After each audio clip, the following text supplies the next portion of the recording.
একাদশী একটি চান্দ্রতিথি। চাঁদের শুক্ল ও কৃষ্ণপক্ষের একাদশী তিথি হিন্দু ধর্মমত অনুসারে পূর্ণ তিথি হিসেবে বিবেচিত। এদিন সবাইকেই বর্ণ লিঙ্গ নির্বিশেষে এই একাদশী পালন করা কর্তব্য। এই সময় সাধারণত ফলমূল ও বিভিন্ন সবজি এবং দুধ খাওয়া যায়, তবে একাদশীতে পঞ্চরবি শস্য বর্জন করা বাঞ্ছনীয়। নমস্কার, কৃষ্ণকথাতে আপনাদের সবাইকে স্বাগত। আজকের এই ভিডিও থেকে আপনারা জানবেন এই অন্নদা একাদশীর পালনের সময় পালনের মন্ত্র এবং এই একাদশীর ব্রত কথা এবং একাদশীতে কি কি কাজ করা আমাদের কর্তব্য এবং কোন কোন খাবার খাওয়া একেবারেই নিষিদ্ধ। চলুন তাহলে দেরি না করে শুরু করা যাক আজকের এই ভিডিও। প্রথমেই আমরা জেনে নেব অন্নদা একাদশীর তারিখ ও সময়। তারিখ 29শে আগস্ট 2024, বার বৃহস্পতিবার। একাদশীর নাম অন্নদা। পালনের সময় পরের দিন অর্থাৎ শুক্রবার সকাল 8টা 22 থেকে 9টা 52 পর্যন্ত ঢাকা বাংলাদেশ সময় এবং সকাল 7টা 52 থেকে 9টা 31 পর্যন্ত কলকাতা ভারত সময়। এবার চলুন জেনে নেওয়া যাক এই অন্নদা একাদশীর মাহাত্ম্য।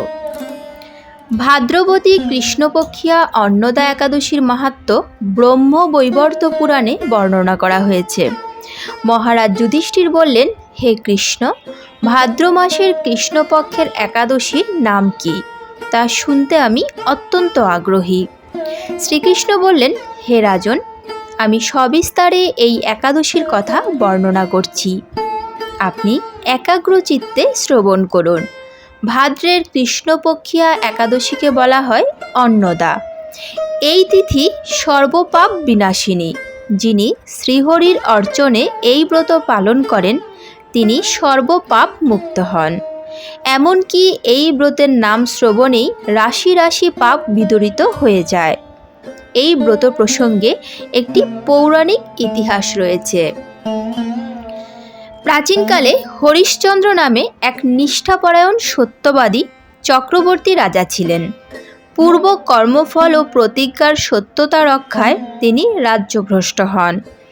অবস্থা এমন হলো যে তিনি নিজের স্ত্রী পুত্র এবং অবশেষে নিজেকেও পর্যন্ত বিক্রি করতে বাধ্য হলেন। হে রাজেন্দ্র, এই পুণ্যবান রাজা চণ্ডালের দাসত্ব স্বীকার করেও সত্য রক্ষার্থে দৃঢ় নিষ্ঠা প্রদর্শন করেছিলেন।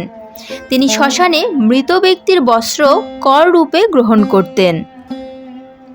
এইভাবে তার বহু বছর কেটে গেল। দুঃখ সাগরে নিমজ্জিত হয়ে কি করি, কোথায় যাই, কিভাবে এই দুর্দশা থেকে উদ্ধার পাই, এই চিন্তায় তিনি দিন রাত্রি বিভোর হলেন। এমন সময় দৈবক্রমে বড় দুঃখী গৌতম ঋষি রাজার কাছে এলেন। রাজামণিকে দর্শন করে ভক্তি ভরে প্রণাম করলেন। করজোড়ে তার সামনে দাঁড়িয়ে একে একে নিজের সমস্ত কথা জানালেন। রাজার দুঃখের কথা শুনে মুনিবর বিস্ময়াপন্ন হলেন।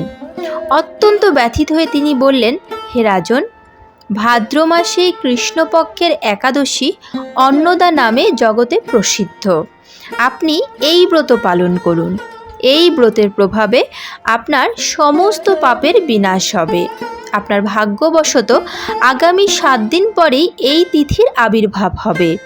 ওই দিন উপবাস থেকে রাত্রি জাগরণ করবেন।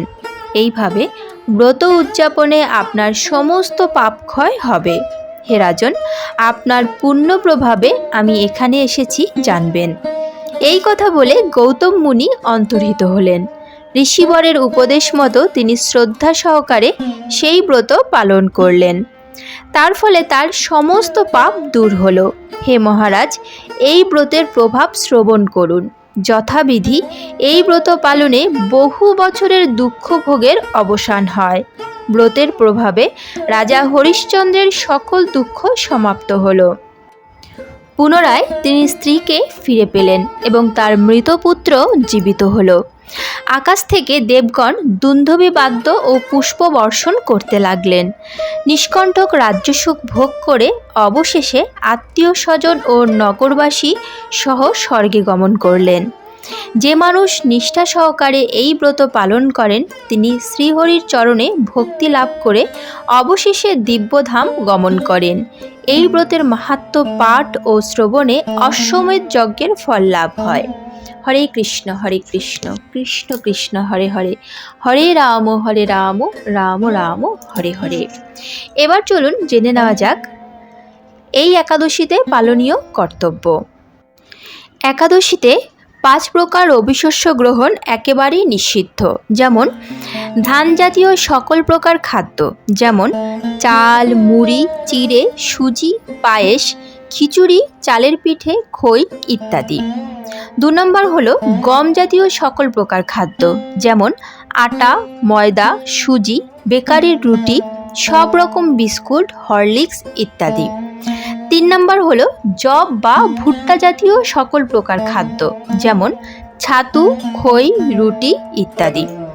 4 নম্বর হলো ডাল জাতীয় সকল প্রকার খাদ্য, যেমন মুগ, মাসকলাই, মুসুরি, ছোলা, অড়হর, মটরশুঁটি, বরবটি, সিম ইত্যাদি।